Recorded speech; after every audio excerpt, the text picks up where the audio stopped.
Hello everyone, मैं विक्की कुमार आप सभी को अपने चैनल एडुवानी पर स्वागत करता हूं। देखिए, पिछले वीडियो में हम लोग देखे हुए थे टाइप्स ऑफ रिसोर्सेज और फीचर्स ऑफ रिसोर्सेज। इस वीडियो में हम लोग देखेंगे development of resources and resources को ओवर यूटिलाइजेशन से, इनडिस्क्रिमिनेटली यूटिलाइजेशन की वजह से किस तरह के इन्वायरमेंटल प्रॉब्लम क्रिएट हुए हैं और उसका सॉल्यूशन क्या है।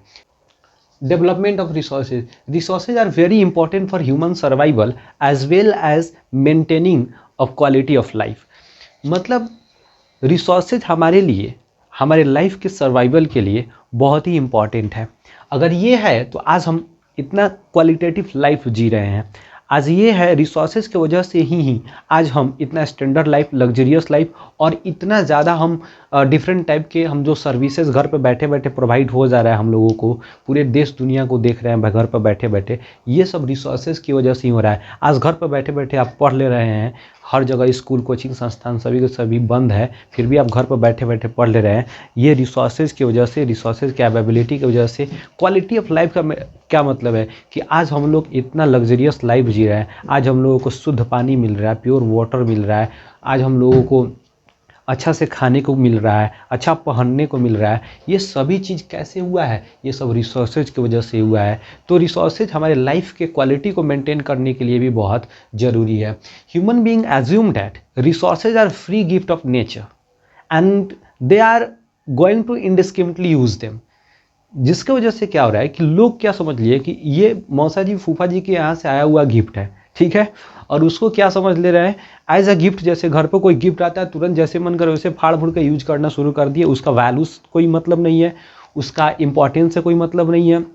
उसको हम लोग को बचा के रखना चाहिए, नहीं बचा के रखना चाहिए, क्योंकि पापा के फैक्ट्री से, पापा के पैसा से तो खरीदा हुआ नहीं है, ठीक है ना। उसी तरह ये क्या है, हम लोग समझ लिए हुए हैं नेचुरल रिसोर्सेज को, बात समझे कि नहीं, ये गॉड क्रिएटेड रिसोर्सेज को, जो फ्री में तो मिलता है लेकिन हमारे लाइफ के सर्वाइवल के लिए बहुत ही ज़रूरी है। तो आइए हम देखते हैं रिसोर्सेज के इनडिस्क्रिमिनेटली यूटिलाइजेशन की वजह से किस तरह की इन्वायरमेंटल प्रॉब्लम क्रिएट हुए हैं। तो देखिए, depletion of resources for satisfying of few individuals, मतलब ये कि रिसोर्सेज का स्कार्सिटी होने लगा है। लोगों के ग्रीड, लोगों के ओवर यूटिलाइजेशन, लोगों के ग्रीड को फुलफिल करने में, लोगों के ओवर यूटिलाइजेशन की वजह से। देखिए, महात्मा गांधी भी बोले हुए थे रिसोर्सेज कंजर्वेशन के रेफरेंस में कि we have enough resources to fulfil everyone needs but we have no resources to fulfil everyone or anyone greed. हमें, हमारे पास रिसोर्सेज बहुत है लोगों की ज़रूरतों को पूरा करने के लिए, लेकिन हमारे पास रिसोर्सेज की बहुत कमी है लोगों के लालच को पूरा करने के लिए। लोग को लालच को पूरा करने के लिए हमारे पास रिसोर्सेज नहीं है, लेकिन ज़रूरत को पूरा करने के लिए हमारे पास रिसोर्सेज की कमी नहीं है। दूसरा क्या हो रहा है कि accumulation of resources in few hands. Accumulation का मतलब होता है सेंट्रलाइज हो जाना, एक कुछ लोगों के हाथ में जमा हो जाना। देखिए, आज सोसाइटी, इसकी जिसकी वजह से सोसाइटी हमारा दो भाग में बट गया हुआ है, एक हैव्स, दूसरा हैव्स नॉट। हैव्स का मतलब होता है जो रिच सोसाइटी है, जो धनी मनी संपन्न लोग हैं, और हैव्स नॉट जो गरीब एक तबका है हमारे सोसाइटी का, जो गरीब लोग हैं, ठीक है ना, गरीब ग्रुप लोगों का एक ग्रुप है, एक कैटेगरी है, that is called haves not. जिनके पास, जो संपन्न नहीं है, जिनके पास रिसोर्सेज की बहुत सारी कमी है, शुद्ध उनको पानी नहीं मिल रहा है, उनको सही से पहनने के लिए कपड़ा नहीं है, दो वक्त खाने के लिए रोटी नहीं है, सही से घर नहीं है, तो उन्हें हैव्स नॉट के ग्रुप में रखा गया हुआ है। दूसरा आ रहा है क्या, global ecological crisis. Global ecological crisis के अंदर में देखेंगे कि आज पूरे ग्लोबल लेवल पर डिफरेंट टाइप्स के इन्वायरमेंटल प्रॉब्लम क्रिएट हो रहा है। जैसे कि आप देखेंगे ग्लोबल वार्मिंग। देखिए, ग्लोबल वार्मिंग एक ऐसा सिचुएशन है, the situation in which the temperature of earth surface is increased. मतलब कि जब हमारे अर्थ सरफेस का टेम्परेचर बढ़ जाता है, उसी सिचुएशन को हम ग्लोबल वार्मिंग कहते हैं। इस सिचुएशन में हमारे अर्थ सरफेस का टेम्परेचर लगभग 14 से 15 डिग्री सेल्सियस हो जाता है, यानी 14 to 15 डिग्री सेल्सियस हो जाता है। और ये ग्लोबल वार्मिंग में सबसे ज़्यादा रोल प्ले कौन सा गैस करता है? तो कार्बन डाइऑक्साइड। दैट मीन्स इस ग्लोबल वार्मिंग के लिए सबसे ज़्यादा जो अगर इफेक्टिव गैस होता है, अगर रिस्पॉन्सिबल होता है, वो कार्बन डाइऑक्साइड गैस होता है। इसमें बहुत सारा गैस होता है, कार्बन डाइऑक्साइड होता है, मीथेन होता है, ओजोन होता है, ये सभी का योगदान होता है। लेकिन सबसे ज़्यादा इंपॉर्टेंट रोल किसका होता है और सबसे ज़्यादा रोल प्ले कौन करता है ये ग्लोबल वार्मिंग में? तो कार्बन डाइऑक्साइड, CO2। दूसरा आता है क्या, ओजोन लेयर डिप्लेशन।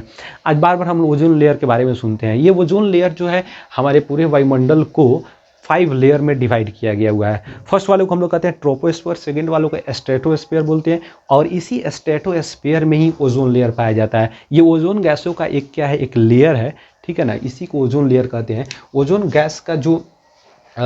गैस का जो फार्मूला होता है ये O3 होता है, और इसका जो इन्वेंशन हुआ था इस लेयर का, वो 1913 ईस्वी में 1913 में हुआ था, ठीक है ना। ये क्या करता है कि सूर्य से आने वाले अल्ट्रावायलेट जो रेज होता है उसको एब्जॉर्ब कर लेता है, और उसको क्या होता है, धरती तक आने नहीं देता है, ये पृथ्वी तक आने नहीं देता है। और वो जो रेज होता है वो बहुत ही खतरनाक होता है ये ह्यूमन बीइंग के स्किन कैंसर के लिए। उससे स्किन कैंसर बहुत तेज़ी से होता है। तो सोचिए वो हमारे लिए कितना इंपॉर्टेंट है। और वो क्या हो रहा है, दिन पर दिन, डे बाई डे क्या हो रहा है, वो डिप्लीट हो रहा है, वो उसमें होल हो रहा है। ये क्यों हो रहा है, तो CFC गैस की वजह से। ये CFC क्लोरोफ्लोरोकार्बन गैस है जो कि AC और फ्रिज वगैरह से निकलता है। और सोचिए AC और फ्रिज सबसे अधिक कौन यूज करते हैं, तो ये हैप्स ग्रुप वाले लोग यूज करते हैं। तो समझ रहे हैं ना किस तरह जो है आज हम ओवर यूटिलाइजेशन अपने लग्जरियस लाइफ की वजह से इन्वायरमेंट को भी खतरा पहुंचा रहा है। इससे पूरा वर्ल्ड जो है डेंजर में हो रहा है। दूसरा आ रहा है, उसके बाद क्या है, लैंड डिग्रेडेशन। देखिए लैंड डिग्रेडेशन का मतलब क्या होता है कि लैंड की फर्टिलिटी कम हो जाना है, सॉइल इरोजन, ये सभी आएंगे लैंड डिग्रेडेशन में। दूसरा आएगा क्या, other environmental problem. Other environmental problem में जैसे देखिए एसिड रेन हो गया, वाटर पॉल्यूशन हो गया, ये सभी अदर इन्वायरमेंटल प्रॉब्लम हो जाएगा, ठीक है ना। तो अब हम लोग यहाँ पर देख रहे हैं कि इतना सारा प्रॉब्लम जो हो रहा है रिसोर्सेज को ओवर यूटिलाइजेशन की वजह से, इंडिस्क्रिमिनेटली यूटिलाइजेशन की वजह से, तो फिर इसका क्या सॉल्यूशन है, इसका सॉल्यूशन की तरफ थोड़ा सा हम लोग ध्यान देंगे। देखिए इक्विटेबल और fair distribution of resources. Equitable का मतलब होता है ज़रूरत के हिसाब से लोगों को रिसोर्सेज प्रोवाइड कराया जाए, या फिर देश को रिसोर्सेज प्रोवाइड कराया जाए। जिसको जितना ज़रूरत है उतना दिया जाए। अधिक दिया जाएगा अधिक यूज करेगा। लोगों के पास ज़्यादा देखने को लगेगा, घर के मुर्गी दाल बराबर वाला कहानी हो जाता है, ठीक है ना। ज़्यादा देखेगा ज़्यादा यूज करेगा। मेरे पास चापाकल है, नहाने जाते हैं तो 2 बाल्टी से नहाना है, 5 बाल्टी नहा लेते हैं। पीना है तो पहले खूब कल चलाते हैं, उसके बाद 1 गिलास पानी निकाल के पीते हैं। उतना 1 गिलास पानी के लिए उतना पानी हम लोग वेस्ट कर रहे हैं, जो कि एकदम ग्राउंड वाटर है, प्योर वाटर जो पीने के लिए है। आप आज अफ्रीकन कंट्री में चले जाइए जहाँ पर लोगों को प्योर वाटर नहीं मिलता है पीने के लिए, पानी नहीं मिलता, प्योर तो छोड़िए पानी पीने के लिए नहीं मिल पाता है। तो आज उस चीज़ को हम समझ नहीं पा रहे हैं।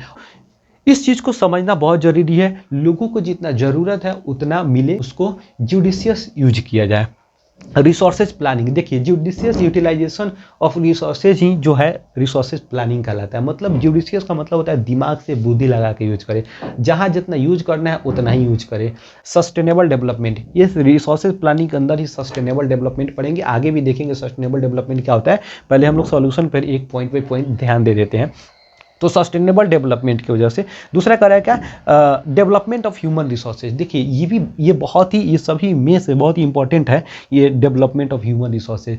ह्यूमन रिसोर्सेज के डेवलपमेंट का मतलब क्या होता है, ह्यूमन को क्या बनाया जाए, लिटरेट बनाया जाए, उसको शिक्षित बनाया जाए। जब वो शिक्षित होगा तो रिसोर्सेज के महत्व को समझेगा।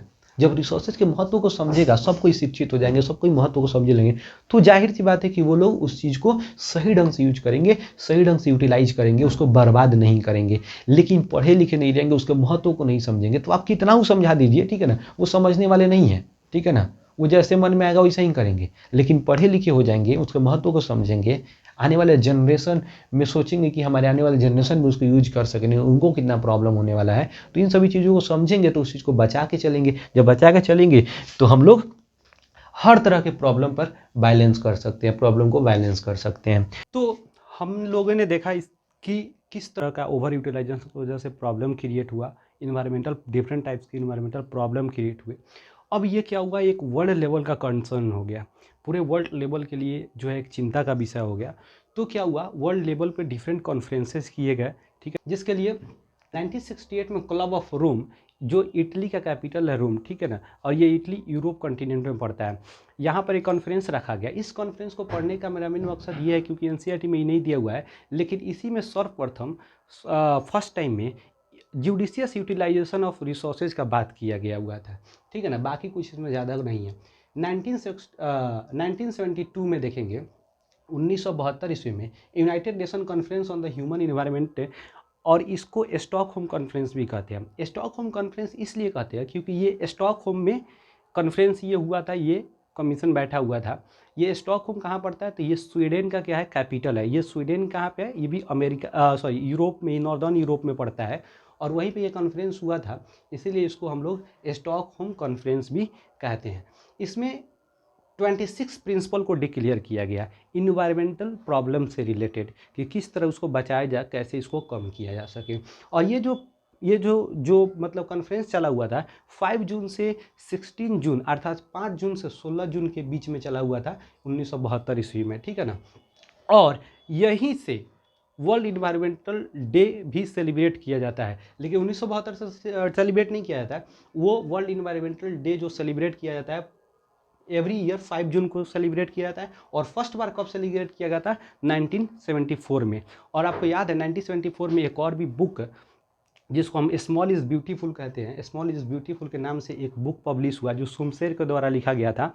और वो बुक इसलिए ज़्यादा चर्चा में आया क्योंकि उसने महात्मा गांधी के आइडियोलॉजी को उसमें बहुत ही अच्छे ढंग से, और फिर से ये क्या किया था, उस पर ज़्यादा उसको एम्फेसाइज किया हुआ था, ठीक है ना। और वो महात्मा गांधी के किस आइडियोलॉजी को, तो महात्मा गांधी के जो इंडस्ट्रियलाइजेशन से रिलेटेड जो उनका आइडियोलॉजी था, उनका मानना था कि इंडस्ट्रियलाइजेशन ज़्यादा नहीं होना चाहिए। अगर इंडस्ट्रियलाइजेशन ज़्यादा होगा तो रिसोर्सेज का भी खपत ज़्यादा होगा, और क्या होगा कि गुड्स का प्रोडक्शन भी ज़्यादा होगा। जब गुड्स का प्रोडक्शन ज़्यादा होगा तो लोग यूटिलाइजेशन, ओवर यूटिलाइजेशन करेंगे। तो महात्मा गांधी का मानना था कि जो प्रोडक्शन भी होना चाहिए वो लिमिट में होना चाहिए, और स्मॉल स्केल जितने भी इंडस्ट्री वाले हैं, अगर बड़ा इंडस्ट्रियलाइजेशन बड़े लेवल पर होगा तो जितने भी छोटे छोटे इंडस्ट्रियलिस्ट है, जो छोटे छोटे स्केल पे जो इंडस्ट्री था वो ख़त्म हो जाएगा और वो लोग बेरोज़गार हो जाएंगे। तो इसलिए महात्मा गांधी के विचारों को ये सुमशेर ने ये 1974 ईस्वी में अपने पुस्तक अपने बुक स्मॉल इज़ ब्यूटीफुल में बहुत अच्छे ढंग से उसको एम्फेसाइज किया था। इसलिए ये बुक जो था स्मॉल इज़ ब्यूटीफुल ये चर्चा में आया। दूसरा, उसके बाद 1987 में ब्रुटलैंड रिपोर्ट छपा, जिसको आवर कॉमन फ्यूचर के नाम से छपा हुआ था। ये ब्रुटलैंड रिपोर्ट क्यों कहा जाता है, देखिए ये ब्रुटलैंड जो थे ना, ये हार्लेम ब्रुटलैंड एक जो है व्यक्ति का नाम है, जो 1983 ईस्वी के करीब 83 ईस्वी में ही ये क्या बने थे, नॉर्वे के प्राइम मिनिस्टर थे, और वो एक रिपोर्ट तैयार की है, ठीक है ना। ये ब्रुटलैंड, हार्लेम ब्रुटलैंड नॉर्वे के क्या थे, प्राइम मिनिस्टर थे। उस समय इन्होंने एक रिपोर्ट तैयार किया, ठीक है ना। उस पर सस्टेनेबल डेवलपमेंट और इन्वायरमेंटल सोशियो इकोनॉमिक डेवलपमेंट के बारे में भी ये बात किए हुए थे, इसलिए इनके रिपोर्ट को कंसर्न किया गया। और 1987 ईस्वी में 1987 में आवर कॉमन फ्यूचर के नाम से क्या किया गया, इसको पब्लिश किया गया।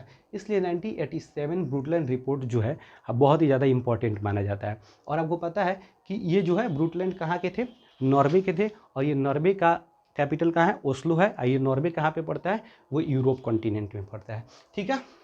अब आइए सबसे इंपॉर्टेंट 1992 फर्स्ट इंटरनेशनल अर्थ समिट, ठीक है ना। इसको रियो समिट भी कहा जाता है, रियो, क्योंकि ये जो था ये ब्राज़ील के रियो डी जनेरियो में क्या किया गया था, इसको कॉन्फ्रेंस को हेल्ड किया गया हुआ था, इसीलिए इसको रियो सम्मेलन भी रियो समिट भी कहा जाता है। इसमें 100 से अधिक हेड्स ऑफ स्टेट्स आए हुए थे, मतलब कि देश के प्रधानमंत्री, राष्ट्रपति आए हुए थे लोग। लगभग आपको 108 देशों के प्रधानमंत्री, राष्ट्रपति एक साथ मिले और एक डिक्लेरेशन साइन किए, जिसको हम लोग एजेंडा 21 भी कहते हैं, ठीक है ना। और इस डिक्लेरेशन को साइन करने का मेन उद्देश्य क्या था, सस्टेनेबल डेवलपमेंट को अचीव करना, और जो पूरे देश में गरीबी है, भूख, जो मतलब जैसे मान लीजिए हंगर है, पॉवर्टी है, इलिटरेसी है, ये सारे चीज़ को कैसे ख़त्म किया जाए, ग्लोबल मतलब इन्वायरमेंटल प्रॉब्लम से कैसे लड़ा जाए, उसको कैसे बैलेंस किया जाए, इन सभी पर विचार किया गया था। और ये जो रियो समिट, और आपको पता है ये कहाँ पे हुआ था, रियो डी जनेरियो, जो ब्राज़ील का एक सिटी है, ठीक है ना। और ये ब्राज़ील जो आपको साउथ अमेरिका में पड़ता है, ठीक है ना। ये साउदर्न अमेरिका में जो आपके ये साउथ अमेरिका क्या है, कॉन्टिनेंट है, विश्व का चौथा सबसे बड़ा कॉन्टिनेंट है, ठीक है ना, साउथ अमेरिका। और ये ब्राज़ील वहीं का एक क्या है, एक देश है जिसका राजधानी क्या है, ब्राज़ीलिया है। इसका कैपिटल ब्राज़ीलिया है, ठीक है ना। और ये रियो डी जनेरियो क्या है, वहाँ का एक सिटी है। तो समझ आ गया। और ये 3 जून से 14 जून के बीच चला हुआ था। और इसको फर्स्ट इंटरनेशनल अर्थ समिट इसलिए कहा जाता है क्योंकि 3 अर्थ समिट हुआ था। एक 1992 में हुआ था, एक 1997 में जिसको हम लोग सेकेंड अर्थ समिट कहते हैं, और वो जो हुआ था अमेरिका के न्यूयॉर्क में हुआ था, और एक हुआ था थर्ड अर्थ समिट 2002 ईस्वी में 2002 में हुआ था, जो आपको बता दें कि साउथ अफ्रीका के जोहान्सबर्ग में हुआ था। और ये जोहान्सबर्ग साउथ अफ्रीका का एक सिटी है, ठीक है ना, और साउथ अफ्रीका अफ्रीका कॉन्टिनेंट का एक क्या है, एक देश है, ठीक है ना। वहीं पे क्या हुआ था, थर्ड अर्थ समिट हुआ था, इसीलिए इसको फर्स्ट अर्थ समिट कहा जाता है। आई होप कि इतना आपको समझ आया होगा। और इसके आगे हम लोग देखेंगे planning of resources. Planning of resources क्या होता है।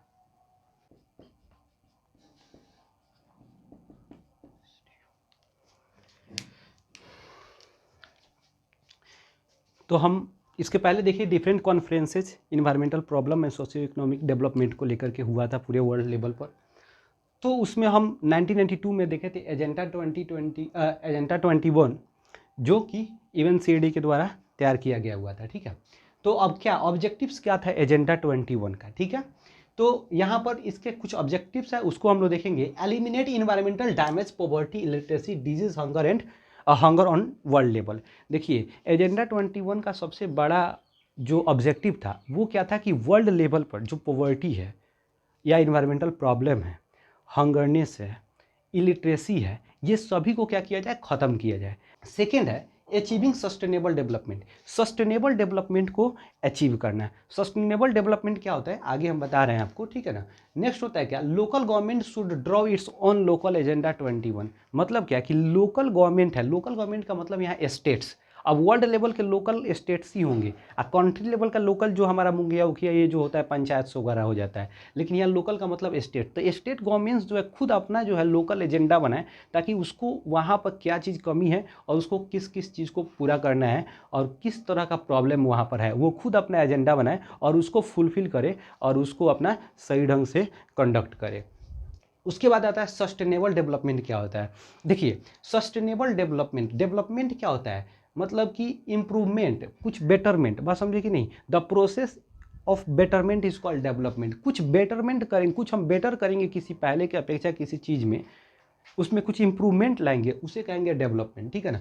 सस्टेनेबल दो वर्ड से मिलकर बना हुआ है, एक सस्टेन और दूसरा एबल। मतलब the development which is able to sustain in future. बात समझे कि नहीं, कि वैसा डेवलपमेंट जो कि हमारे फ्यूचर में सस्टेन करने वाला होगा, लॉन्ग पीरियड ऑफ टाइम के लिए होगा, लॉन्ग पीरियड के लिए होगा। और उसके साथ साथ यहाँ पर आप देखिए, इसको पढ़ेंगे तो समझ आएगा। The development should take place without damaging environment. मतलब वैसा डेवलपमेंट जो हमारे इन्वायरमेंट को क्या करे, डैमेज नहीं करे, हमारे इन्वायरमेंट को हार्म नहीं करे, और उसके साथ साथ हमारे आने वाले फ्यूचर को भी ध्यान में रख के किया जाए। Development in the present should not compromise with the needs of future generation. मतलब ऐसा डेवलपमेंट नहीं करे जिससे केवल हमारा फायदा हो और आगे आने वाले जनरेशन को उससे कोई मतलब ही नहीं हो। हम डेवलपमेंट ऐसा करेंगे जिससे हमारे इन्वायरमेंट को भी कोई प्रॉब्लम नहीं हो, और उस डेवलपमेंट का जो फ़ायदा होगा, प्रॉफिट जो होगा, आने वाले जनरेशन भी उससे क्या कर सके, ले सके। उस तरह के डेवलपमेंट हम करें, ठीक है ना। तो इसे कहा गया सस्टेनेबल डेवलपमेंट, जिसमें जैसे मान लीजिए कहीं पे डैम बनाना है, कहीं मेट्रो बनाना है, तो उस डैम बनाने के लिए बहुत अधिक दूर तक क्या करना होगा, फॉरेस्ट को काटना होगा, पेड़ पौधा को काटना होगा, या फिर एक तरफ के पूरे गांव खाली कराने होंगे, ठीक है ना। तो ये एक डेवलपमेंट तो हो रहा है, एक डैम तो बन रहा है, लेकिन यहाँ पर कितने लोगों को प्रॉब्लम हो रहा है, या फिर यहाँ पर अगर हम फॉरेस्ट काट रहे हैं तो इन्वायरमेंट को कितना प्रॉब्लम होगा, नुकसान होगा। तो उस तरह के डेवलपमेंट नहीं करना है हमको। हमें डेवलपमेंट अगर कर रहे हैं तो हमें सब चीज़ को ध्यान में रखना होगा, जैसे कि हमारे इन्वायरमेंट को कोई प्रॉब्लम नहीं हो, हमारे आने वाले जनरेशन के लोगों को कोई प्रॉब्लम नहीं हो, और वो लोग भी इसका फ़ायदा उठा सके। तो उसे कहेंगे हम लोग सस्टेनेबल डेवलपमेंट। देखिए सस्टेनेबल डेवलपमेंट फर्स्ट बार फॉर्मुलेट किया गया 1992 में, और सस्टेनेबल डेवलपमेंट बताए थे कि ब्रूटलैंड रिपोर्ट, ये जो हार्लेम जो ब्रूटलैंड थे नॉर्वे के प्राइम मिनिस्टर, उन्हीं के द्वारा ये जो है सस्टेनेबल डेवलपमेंट फर्स्ट बार बात किया गया था, उनके द्वारा बताया गया था, ठीक है ना। और जो सस्टेनेबल डेवलपमेंट में जो खर्चा आएगा, किसी भी तरह का कोई भी आप काम कर रहे हैं तो उसमें फाइनेंशियली प्रॉब्लम होता है, ठीक है ना।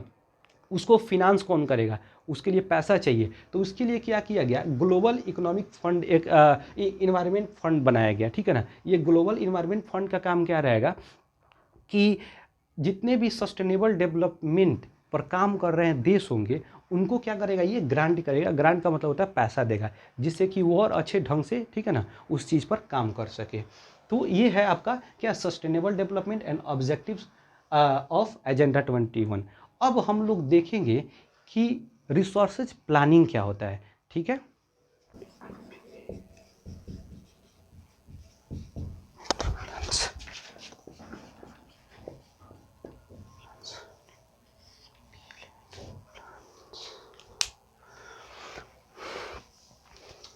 तो देखिए, अब हम लोग देखते हैं कि रिसोर्सेज प्लानिंग क्या होता है और उसका डिफरेंट स्टेप्स क्या होता है।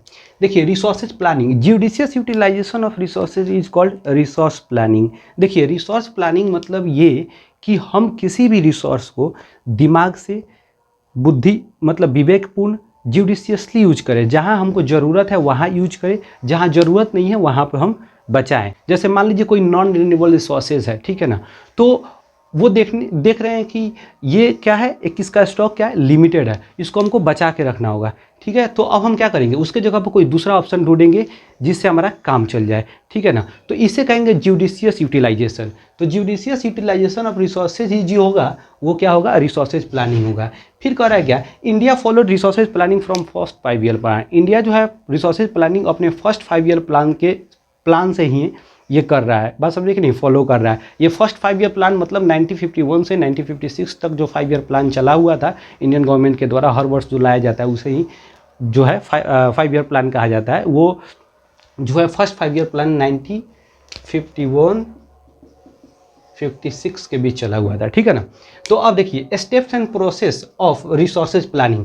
कहने का मतलब क्या है कि रिसोर्सेज प्लानिंग में हमें क्या करना होता है कि प्लान करना होता है किसी भी चीज़ को, एस्टिमेट को, उसके क्वांटिटी क्वालिटी को, कि किस तरह का कहाँ पे कैसा रिसोर्स है, उसको यूज कहाँ करना है, किस तरह करना है। देखिए, प्लान मतलब यहाँ पर यही तो होता है। जैसे मान लीजिए आप ही के घर में क्या है, आपके घर एक 3 BHK का मान लीजिए आपका एक घर है, ठीक है।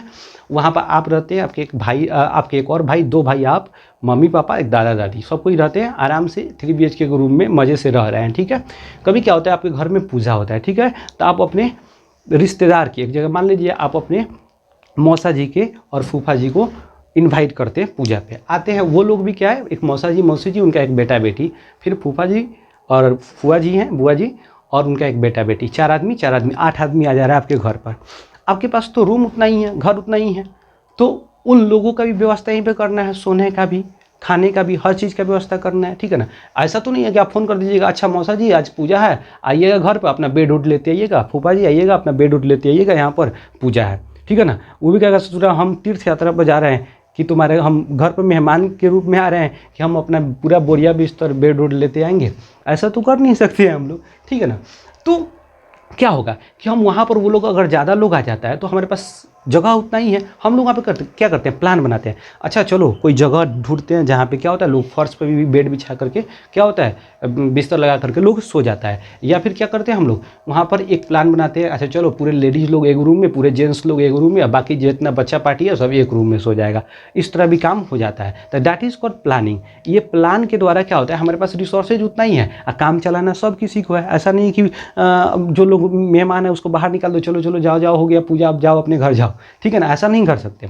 मतलब क्या कि अगर हमारे पास संसाधन अगर सीमित लिमिटेड उतना ही है और लोग ज़्यादा है, आप देख भी रहे हैं कि आज जो है मतलब लगभग 7 अरब से ज़्यादा जनसंख्या हो गया है पूरे वर्ल्ड का, और संसाधन उतना ही है, ज़मीन उतना ही है, सब चीज़ उतना ही है, बल्कि डे बाई डे संसाधन घट भी रहा है।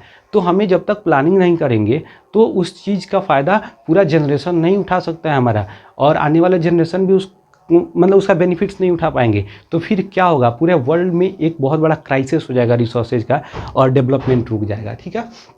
तो देखिए, different steps of resources planning. Identification in inventory, inventory का मतलब होता है एक सूची बनाना, रिसोर्सेज अक्रॉस द रीजन्स, मतलब क्या कि हमारे पूरे देश भर में, ठीक है ना, जहाँ भी रिसोर्सेज है उसका एक एस्टिमेट, मतलब एक तरह के एस्टिमेटेड क्या बनाए, एक सूची बनाए, लिस्ट बनाए, कहाँ पे कौन सा रिसोर्सेज है। जैसे मान लीजिए कि झारखंड हो गया, छत्तीसगढ़, मध्य प्रदेश, ये सब में क्या है कि मतलब कि कोयला का सबसे बड़ा भंडार है ये लोग, ठीक है ना। जैसे आपको झारखंड वगैरह हो गया, झारखंड छत्तीसगढ़ हो गया, ठीक है ना। तो वहाँ पर किस तरह का कोयला है आपको पता ही है कि on the basis of carbon availability coals are divided into 4 parts, ठीक है ना। एक को कहेंगे anthracite, bituminous, anthracite, bituminous, lignite, peat कोयला, ठीक है ना। सबसे ज़्यादा जो कार्बन अवेबिलिटी वाला होता है एंथ्रासाइड, उससे कम होता है बिटुमिनस, और बिटुमिनस को जो होता है कुकिंग कोयला भी कहा जाता है, ठीक है ना, और कमर्शियल कोयला भी कहा जाता है, क्योंकि सबसे ज़्यादा यही यूज होता है, ठीक है ना।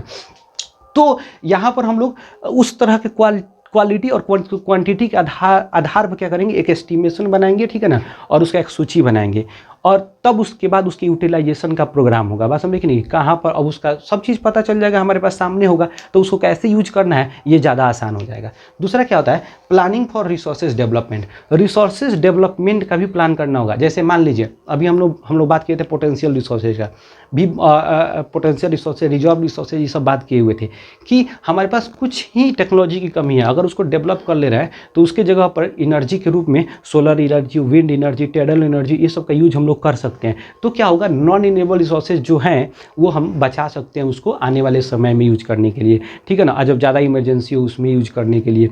और इसके अलावा भी क्या होता है कि जितने भी नॉन रिन्यूएबल रिसोर्सेज है आप देखिएगा, उसमें से मोस्टली जो होते हैं वो क्या होते हैं, नॉन इको फ्रेंडली होते हैं, वो इको फ्रेंडली होता ही नहीं है। और जितना भी रिन्यूएबल रिसोर्सेज है लाइक वाटर एनर्जी हो गया, विंड एनर्जी, सोलर एनर्जी, ये सभी का सभी इको फ्रेंडली होता है, ठीक है ना। इसको यूज करने से इन्वायरमेंट को भी कोई प्रॉब्लम नहीं होगा। तो एक तो रिसोर्सेज प्लानिंग, मतलब प्लानिंग फॉर रिसोर्सेज डेवलपमेंट समझ आ गया होगा।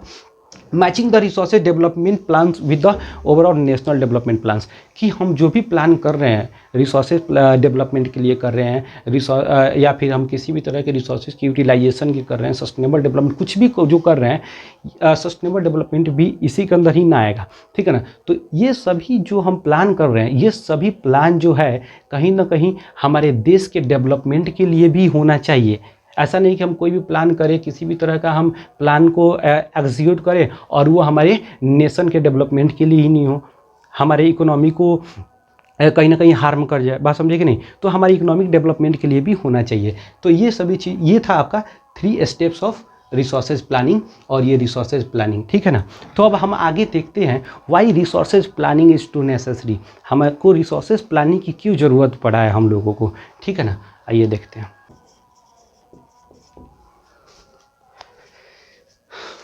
तो ये देखते हैं कॉजेज ऑफ रिसोर्सेज प्लानिंग, क्यों रिसोर्सेज प्लानिंग की हम लोगों को ज़रूरत पड़ी, ठीक है ना। तो इसमें देखिए population of growth, population growth, मतलब आज देखिए जब हम लोग, मतलब कि आज से 30 से 40 साल पहले की बात देखिए, 30 से 40 साल हटाइए ना, आज से 20 साल 10 मतलब 15 साल पहले देखिए, 15 से 20 साल पहले देखिए, आज हम लोग का पॉपुलेशन कितना कम था। आज पूरे वर्ल्ड का पॉपुलेशन जो है 7 अरब से ज़्यादा हो चुका है। केवल आप और इंडिया का ही देखिए लगभग 133-35 करोड़ तक हो चुका है इंडिया का पॉपुलेशन। तो आज पॉपुलेशन बढ़ते जा रहा है, रिसोर्सेज लिमिटेड है, रिसोर्सेज वही है, उसी में हम लोगों को काम चलाना है। तो planning is very necessary, planning ज़रूरी है, नहीं तो फिर क्या हो जाएगा, जो धनी वर्ग के लोग हैं, जो जितने भी हैप्स ग्रुप वाले लोग हैं, वहीं क्या करेंगे, सबको हड़प के रख लेंगे, बात समझे कि नहीं। तो सरकार को इसमें इनिशिएटिव लेना बहुत ज़रूरी है। तो पॉपुलेशन ग्रोथ की वजह से unlimited needs of people and centralisation of resources, अभी बताया ना कि लोगों का नीड्स जो है बढ़ते जा रहा है। बताइए पहले जितने हम पीछे जाएंगे, लोगों को ज़रूरतें बहुत लिमिटेड होती थी, आज क्या रहा है, डे बाई डे डेवलपमेंट हो रहा है, लोगों का ज़रूरत बढ़ते जा रहा है, बात समझे कि नहीं। पहले हम लोग 1-2 कपड़ा में काम चल जाता था, आज कम से कम एक आदमी के पास 15 से 20 सेट कपड़ा होते हैं, बात समझे कि नहीं। पहले हम लोगों के पास एक छोटी सी एक जूता, एक चप्पल होता था, उसी पहन के हम कहीं कहीं हम लोग चले जाते थे, कोई दिक्कत नहीं होता था, पहले के लोग चले जाते थे। अब क्या हो रहा है, एक आदमी के ऊपर जूता, चप्पल, सैंडल, क्या क्या पता नहीं क्या क्या होता है। उसके बाद वो घर से बाहर निकलेंगे तब तक मतलब मानिए ना कि आपको कम से कम 12 गो ब्रांड का क्रीम पोत के निकलेंगे, देह में लगा के सेंट निकलेंगे। ये सब क्या है, ये सब अनलिमिटेड नीड्स है, लोगों का नीड्स बढ़ते जा रहा है। तो ये सब रिसोर्सेज प्लानिंग बहुत ज़रूरी है। और even distribution of resources, it is also very important point, कि हमारे देश में रिसोर्सेज की कमी नहीं है, बस समझे कि नहीं, लेकिन वो रिसोर्सेज हर जगह पर एक जैसा नहीं है, हर जगह पर अलग अलग स्टॉक्स में है। कहीं पर रिसोर्सेज बहुत भरा पड़ा है तो कहीं बिल्कुल ही नहीं है। जैसे देखिए ना, झारखंड, छत्तीसगढ़, मध्य प्रदेश, यहाँ पर कोयला का बिल्कुल भंडार है, बहुत बड़ा भंडार है, लेकिन क्या है, यहाँ पर इंफ्रास्ट्रक्चर डेवलपमेंट नहीं है। तो आपको पता होना चाहिए झारखंड, छत्तीसगढ़, मध्य प्रदेश, ये झारखंड जो है बिहार से 2000 ईस्वी में ये झारखंड 2000 ईस्वी में अलग हुआ था बिहार से, और मध्य प्रदेश से छत्तीसगढ़ अलग हुआ था। और एक और बता दें कि आपको उत्तराखंड जो है यूपी में यूपी से जो अलग हुआ था, ये सभी 2000 में तीनों अलग हुआ था, बस समझे कि नहीं। तो ये झारखंड छत्तीसगढ़, जब झारखंड का बंटवारा हुआ बिहार से अलग, तो पूरा का पूरा कोयला का भंडार और खनिज भंडार लगभग झारखंड में चला गया, बिहार में कुछ नहीं बचा। तो ये देखिए कि इनके पास कोयला का भंडार बहुत अधिक है, लेकिन इंफ्रास्ट्रक्चर डेवलपमेंट नहीं हुआ है। तो ये था। दूसरा क्या है कि Rajasthan is rich in solar and lacking in water resource. Rajasthan में सोलर एनर्जी की कमी नहीं है, वहाँ धूप कमी नहीं है, सोलर एनर्जी की कमी नहीं, मतलब वहाँ पे धूप, वहाँ पे गर्मी बहुत पड़ता है, लेकिन वहाँ पर देखिएगा पूरा डिजर्टेड एरिया है, वहाँ पर पानी की बहुत कमी है। तो कहीं पे किसी चीज़ की एबंडेंस बहुत है, बट कहीं वहाँ पर क्या है, किसी और चीज़ की बहुत ज़्यादा किल्लत है, स्कार्सिटी है। Punjab and Haryana poor in resources. Punjab और हरियाणा को देखेंगे, यहाँ पर रिसोर्सेज की बहुत कमी है, लेकिन फिर भी डेवलप्ड है। क्यों? क्योंकि वहाँ के जो लोग हैं, वहाँ के जो ह्यूमन रिसोर्सेज है वो डेवलप्ड है और उनके पास टेक्नोलॉजी है, that's why they are developed. तो ये था। उसके बाद क्या है, degradation of land and deforestation. ये लैंड डिग्रेडेशन ऊपर ही बताए थे, लैंड डिग्रेडेशन क्या होता है, फर्टिलिटी जब कम होता है लैंड का, या फिर सॉइल इरोजन वगैरह होगा, इसी को ही कहेंगे लैंड डिग्रेडेशन। डिफॉरेस्टेशन, वन कटाई, जो फॉरेस्ट को काटा जा रहा है अधिक से अधिक मात्रा में, ठीक है ना। डाउनफॉल ऑफ ग्राउंड वाटर, ये जो ग्राउंड वाटर का लेवल जो है वो धीरे धीरे क्या हो रहा है, और घटते जा रहा है, जिससे हम डायरेक्टली, जैसे आप देहात में चले जाइए तो चापाकल हरा सकते हैं, लेकिन बड़े बड़े शहर में जाइए वहाँ पर चापाकल लोग हलाता है, नहीं हलाता है, नहीं हो सकता, क्योंकि वहाँ पर जो वाटर लेवल है इतना ज़्यादा डाउन चला गया हुआ है। तो आपको, आई होप कि आपको ये सारा बात समझ आया होगा, रिसोर्सेज प्लानिंग का स्टेप्स, क्यों हम रिसोर्सेज प्लानिंग ज़रूरत है। अब आते हैं, हम लोग देखेंगे कि कंजर्वेशन ऑफ रिसोर्सेज क्या होता है। देखिए, कंजर्वेशन ऑफ रिसोर्सेज में हम लोग थोड़ा सा कुछ पॉइंट्स को डिस्कस करेंगे।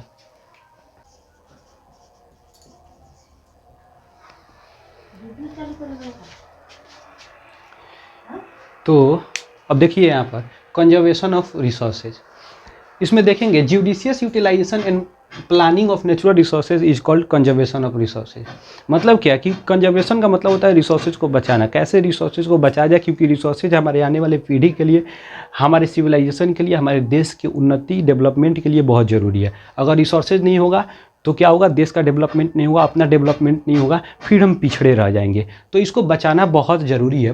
तो judicious utilisation and planning of natural resources, जो भी नेचुरल रिसोर्सेज है जो हमारे लिए बहुत इंपॉर्टेंट है, उसको बुद्धि से, विवेकपूर्ण, मतलब दिमाग लगाकर यूज करें और उसको बचा कर रखें। इसे ही कहेंगे हम लोग कंजर्वेशन ऑफ रिसोर्सेज।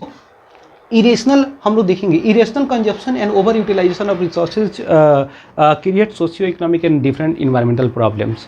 मतलब ये कि हम बिना मतलब दिमाग लगाकर हम किसी भी रिसोर्सेज का यूज कर ही नहीं रहे हैं, एंड रिसोर्सेज का यूटिलाइजेशन मतलब इतना ज़्यादा हो जा रहा है, ज़रूरत से ज़्यादा ओवर यूटिलाइजेशन हो रहा है, जिसकी वजह से हमारे पास क्या हो रहा है, डिफरेंट तरह के socio economic and environmental problem create हुआ। तो क्या स्टेप्स है, कौन कौन सा स्टेप्स है कंजर्वेशन के, रिसोर्सेज के, उसको देखेंगे। Judicious utilisation of resources, resources का क्या हो, विवेकपूर्ण उपयोग किया जाए, दिमाग लगाकर उपयोग करें। स्टॉप स्पॉइलिंग द रिसोर्सेज, जो रिसोर्सेज को हम बर्बाद कर रहे हैं उसको रोके। Invention of new deposition of resources, invention of new deposition of resources मतलब क्या, नए रिसोर्सेज के स्टॉक्स को खोजे, कुछ उसको देखें कहाँ पे कोई नया स्टॉक्स मिल जाए रिसोर्सेज का, ताकि उसको हम यूज कर सके। उसके बाद कर रहा है क्या, development of human resources, human resource को डेवलप करे, लोगों को जागरूक बनाए, लोगों को शिक्षित करे, ताकि उनके महत्व को उनको बताए, ताकि उनके महत्व को वो समझकर उसको बचाए और आने वाले जनरेशन के भी लिए वो रखे। ठीक है ना। तो ये तो था कंजर्वेशन ऑफ रिसोर्सेज। अब यहाँ तक आपके रिसोर्सेज एंड डेवलपमेंट खत्म हुआ। अब यहाँ से हम लोग देखेंगे डिफरेंट नेचुरल रिसोर्सेज और उसके स्पेसिफिकेशन और उसके यूटिलाइजेशन। जैसे कि नेक्स्ट वीडियो में हम लोग जो आएंगे उसमें देखेंगे लैंड रिसोर्स और उसके डिफरेंट यूज। ठीक है ना। तो आज के लिए बस इतना ही, और अगर आपको ये अच्छा लगा हो, ठीक है ना, वीडियो, तो शेयर करो, अपने दोस्तों के पास भेजो, और चैनल को भी सब्सक्राइब करो। और इसमें क्या प्रॉब्लम आ रहा है, किस तरह की साउंड प्रॉब्लम हो, या फिर तुमको राइटिंग का प्रॉब्लम, या फिर किस तरह का कोई नोट्स से, आपको बता दें कि नोट्स हम आपको सब किसी को बता रहे हैं कि एक टेलीग्राम ग्रुप है मेरा, टेलीग्राम अगर आपके पास ऐप है तो ठीक है, नहीं है तो आप डाउनलोड कीजिए, ठीक है ना। और उसमें एडुवानी फैमिली,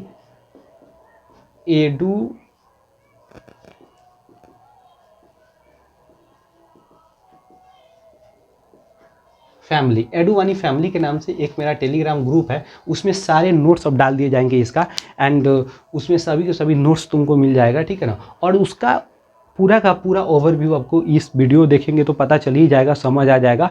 और उसमें आपको इसके रिलेटेड अब क्वेश्चंस जितने भी प्रीवियस ईयर क्वेश्चन है उसको भी हम डालेंगे, ठीक है।